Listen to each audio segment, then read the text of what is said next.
আপনারা কথায় কথায় বলছেন নারায়ে তাকবীর, আল্লাহু আকবার, একটা পবিত্র স্লোগান, ঈশ্বরই সব।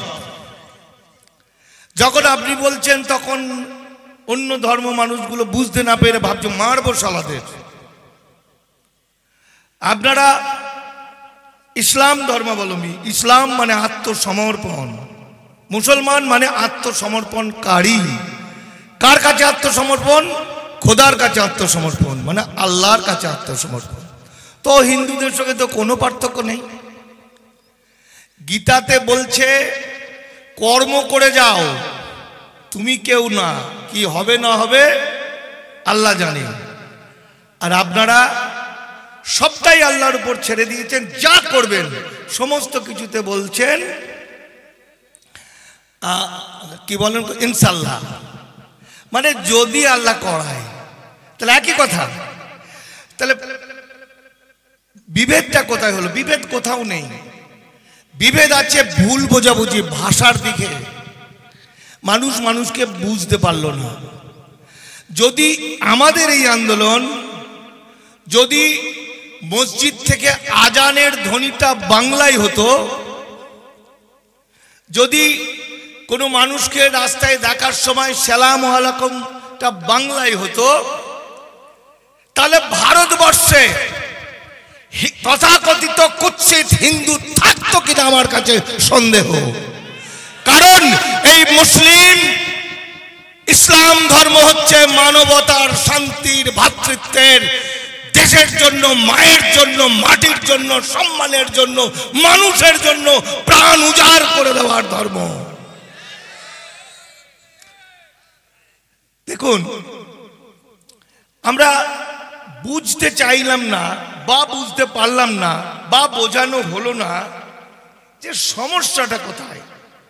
স্বাধীনতা ৭৭ বছর হয়ে গেল, আজকে এতদিন পরে ওয়াকফ বলে একটা আইন নিয়ে এলো, সংশোধনী আইন নিয়ে এসে আমাদের মসজিদ, মাজার, মক্তব, মাদ্রাসা, গোরস্থান সব নিয়ে নেবে। কেন? কারণটা কি? কারণ হচ্ছে আরএসএস এর ঘোষিত নীতি ২০২৫ সালের মধ্যে তারা হিন্দু রাষ্ট্র করবে। হিন্দু রাষ্ট্র আরএসএস এর গুরুজি গোলওয়ালকার, তার যে গুরু বিডি সাভারকার, বিনায়ক দামোদর সাভারকার বলছেন হিন্দু মানে ব্রাহ্মণ, ক্ষত্রিয়, বৈশ্য, বাকি শূদ্ররা হিন্দু নয়। যে কারণে আসামের যে 14 লক্ষ মানুষ হিন্দু জেলখানায় বা বেনাগরিক হয়েছে, আমরা মনে করছি তারা হিন্দু, কিন্তু আরএসএস এর ভাষায় তারা হিন্দু নয়। বুঝতে পারলেন গল্পটা কোথায়? এই হিন্দু শব্দটা বলে, এই হিন্দু শব্দটা ব্যবহার করে ওরা আমাদেরকে মুঠোই করে নিয়েছে। হিন্দু শব্দটা ব্যবহার করে ওরা আমাদের মধ্যে বিরোধ লাগিয়ে দিয়েছে। আর আমার বাংলার সংখ্যাগুরু মানুষ মনে করছে হিন্দু, হিন্দু মানে তো আমাদের কথা বলছে।